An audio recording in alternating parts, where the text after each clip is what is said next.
Welcome back, everyone, to Creative Mind, Designer's Edition, brought to you by the Mind Upgrade in collaboration with Suedo Production.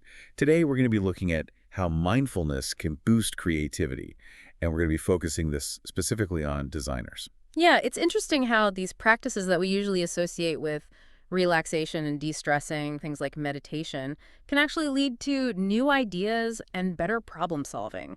We've got a bunch of articles and research that we're going to be going through, but here's a little sneak peek of what we're going to be covering. Yeah. Did you know that design thinking actually has roots all the way back in the 1950s in psychology? Yeah. Some big names were involved way before it became this kind of buzzword. Yeah, and we'll also get into creative metacognition, which I know sounds kind of intimidating, It does. but it's really just about being more aware of your creative process so you can get better at it. I like that. Mm. And we're going to be getting into some actionable tips as well, not just theory. Right. Are you ready to dive in? Let's do it. All right, so before we get all zen and mindful, let's start with the basics. What exactly does it even mean to be a creative designer? It's more than just artistic talent, right? Oh, absolutely. The Creative Designer Skills, Roles, and Responsibilities article highlights the need for really strong communication skills, market research, even project management. Oh, that's interesting. Yeah. So it's not just about the design itself, it's understanding the client, the market, the whole project. The whole thing, yeah, absolutely. And don't forget, there are so many different types of creative designers. You got your multimedia folks working with audio and visuals, web designers focused on the user experience, all sorts of different areas. Oh, yeah, that's true. So this is a really broad field. Yeah. All right, now let's talk about design thinking. It seems like everyone's using it these days, not just designers. Yeah, it's true. It's a problem-solving framework that's become valuable in all sorts of fields. We're seeing it in business, in education, all over the place. But the Frontiers Creative Metacognition in Design Thinking article points out that it actually comes from psychology. Experts like John Arnold, Joy Paul Guilford, and even Abraham Maslow, they were all early pioneers of this. That's right. They recognize the power of having a structured approach to problem solving that really put the human at the center, especially for creative problems. Design thinking, it emphasizes understanding the user, brainstorming tons of solutions, testing, iterating. It's very dynamic. Okay, so I'm starting to see how this all connects to mindfulness. This idea of being present, observing, changing your approach. It's all about that self-awareness, isn't it? Exactly. And this is where this idea of creative metacognition comes in. It's basically thinking about thinking. So being really aware of your own creative process so you can figure out how to make it better. Okay, that sounds a little meta, but I'm intrigued. Break it down for me. How does this actually work in practice for a designer? Well, the Frontiers article outlines 4 key domains. They call them the 4 Ps. Okay, I like that. Products, processes, people, and places. All right, so let's unpack these. What does products mean in this context? So products is all about how you look at your own creative work. Okay. Are you actually producing work that's truly new and innovative? How can you push your ideas even further? It's about always looking for ways to improve. So it's not just finishing a project and moving on, it's taking that time to step back and really analyze it. Exactly, that critical reflection, that constant desire to grow and get better. I like it. All right, what about processes? What's that all about? Processes is about knowing where you are in your creative work and then changing your strategy to fit that stage. Okay. Are you brainstorming? Are you prototyping? Are you testing? Each stage needs different tools and techniques. Ah, so it's kind of like having a map for your creativity. Yeah. Knowing the terrain and then choosing the best path to get to where you need to go. That's a great way to put it. I like that. Okay, what about the people aspect of all this? People, that's huge, especially for designers who work in teams. It's all about knowing the strengths and weaknesses of yourself and the people you work with. Who's great at brainstorming? Who are your master prototypers? Figuring that out and using everyone's talents to the fullest, that's how you get the best result. It's that synergy, that collective creative power. Yeah. All right, now I'm curious about places. Does this mean our physical workspace? It does, but it's also about our virtual spaces too. So how do we design these environments, both physical and digital, so they actually help us focus and get inspired? How do these places affect our ability to think creatively? Whoa, this is fascinating. It's making me think about my whole workspace setup. I never really thought about how much my surroundings could be affecting my creativity. It's huge, right? And this is all before we even bring in mindfulness and meditation techniques. Just imagine how much those practices can enhance each of these 4 Ps. Okay, now I'm really seeing the connections. So how do we actually integrate mindfulness and meditation into design thinking? What does that look like in practice? I think a good place to start is with empathy, which is such a core part of design thinking. Yeah, Both definitely. the frontiers and the role of psychology in design articles talk about how important it is.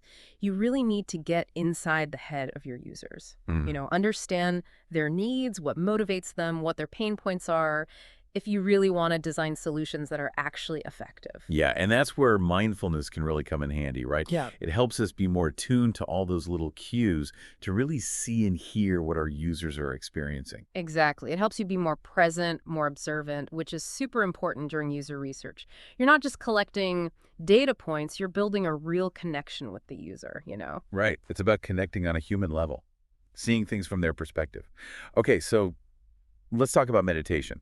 How can that actually enhance the design process? What are the benefits there? Well, one of the biggest benefits is that it can help you reduce your cognitive load. The role of psychology in design article actually talks about how this relates to Hick's law. Have you heard of that? I have, yeah. Which basically says that the more choices you have, the longer it takes to make a decision. Ah, right. So when we're feeling overwhelmed with all these different options and ideas, meditation can help us clear out all the mental clutter. Exactly. And that leads to clearer thinking, better decision making.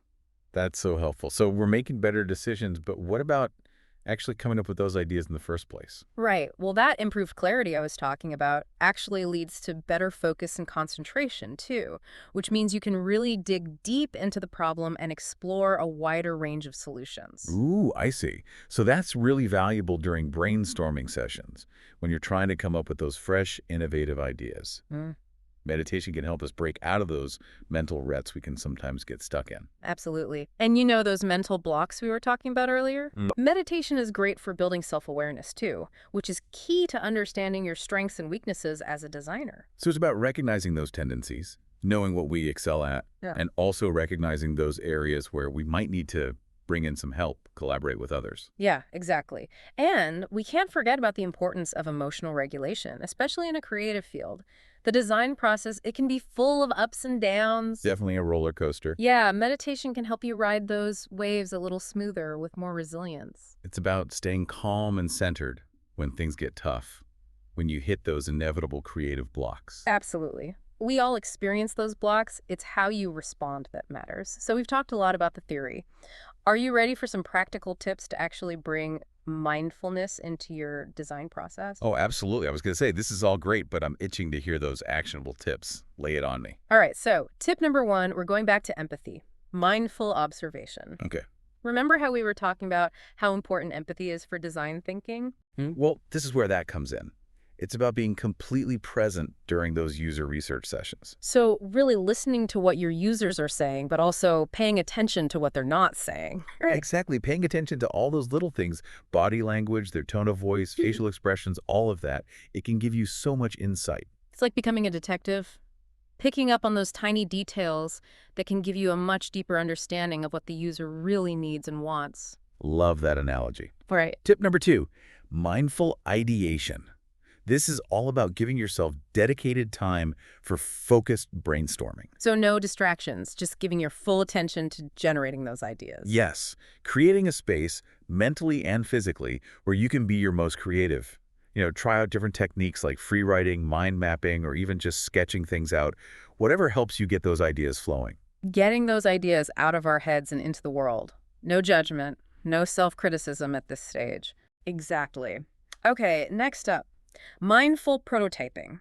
This is about coming into that prototyping stage with a sense of curiosity, Okay. a willingness to experiment. So not getting too attached to your initial ideas and being open to trying new things, even if they seem a little out there. Exactly. Prototyping is all about trying things out, refining them, and remember, those failures, they're just opportunities to learn. They're stepping stones on the path to something truly innovative. That growth mindset. All right, what's next? Next, we have mindful reflection, taking time to regularly step back and evaluate your entire creative process. So looking at what's working, what's not working, what can we learn? Exactly. Ask yourself, what went well in this project? What challenges did I hit? How could I approach things differently next time? It's all about continuously improving, right? Always. Okay, and our final tip takes us back to that places aspect of creative metacognition we were discussing earlier. Right? This one is about creating a supportive environment for your creativity. So designing our workspaces, both physical and digital, to make them more inspiring and focused. You got it. Think about the things that give you energy, things that help you feel creative, and the things that drain you. How can you minimize distractions and surround yourself with things that spark your imagination? Being intentional with our surroundings, creating a space that really helps us do our best work. Wow, these are all such great tips. I'm already thinking about how I can apply all of this to my own creative process. Awesome, I'm glad to hear it. And remember, you don't have to do everything at once. Pick one or two that really speak to you and see what happens. Experiment, find what works best for you. Exactly. Now, before we wrap up this deep dive into mindful creativity, I want to leave you with one final thought to consider. Ooh, a final thought. Okay, I'm intrigued. What is the one thing you want our listeners to take away from this whole conversation today? If you had to pick just one meditation technique to try this week, something to help you tap into your creative potential, what would it be and why? Oh, that's a good question. So many different techniques out there. Mindfulness of breath, loving kindness meditation. It really is about finding what works for you, isn't it? Absolutely. But if I had to pick just one, for sparking creativity specifically, I'd have to go with visualization. Oh, visualization. I've heard good things about that. Tell me more. For me, spending even just a few minutes each day visualizing myself, moving through the design process, seeing myself overcome those challenges, and ultimately achieving my creative goals, it's so powerful. Yeah. It's like creating this mental blueprint for success. It's almost like you're pre-experiencing that success, which Yeah. can really boost your confidence and motivation. Exactly. You're tapping into the power of your subconscious mind to help bring those creative visions to life. I'm definitely going to give that a try. Visualization, I can see how that would be really helpful when you're facing a tough design problem or feeling kind of stuck. Yeah, I encourage you to experiment with it. And remember, the beauty of these mindfulness practices, there's no right or wrong way to do it. The key is to find what works for you and make it a part of your creative process in a way that feels natural. This whole deep dive has been so insightful. Thank you so much for sharing your expertise with us. It was my pleasure. I always love talking about the connection between design and mindfulness. And of course, a huge thank you to Sweet O Production for helping us make this episode happen. And to all of you listening out there, keep those creative minds flowing. And don't forget to breathe. Even a few moments of mindful breathing can make a huge difference in your day. Remember, even small changes in your mindset and your approach to design can lead to amazing results. Embrace that journey of creative exploration and see where it takes you. Until next time, happy designing, everyone. This has been Creative Mind, Designer's Edition, brought to you by The Mind Upgrade in collaboration with Sweet O Production. Thanks for joining us on this deep dive.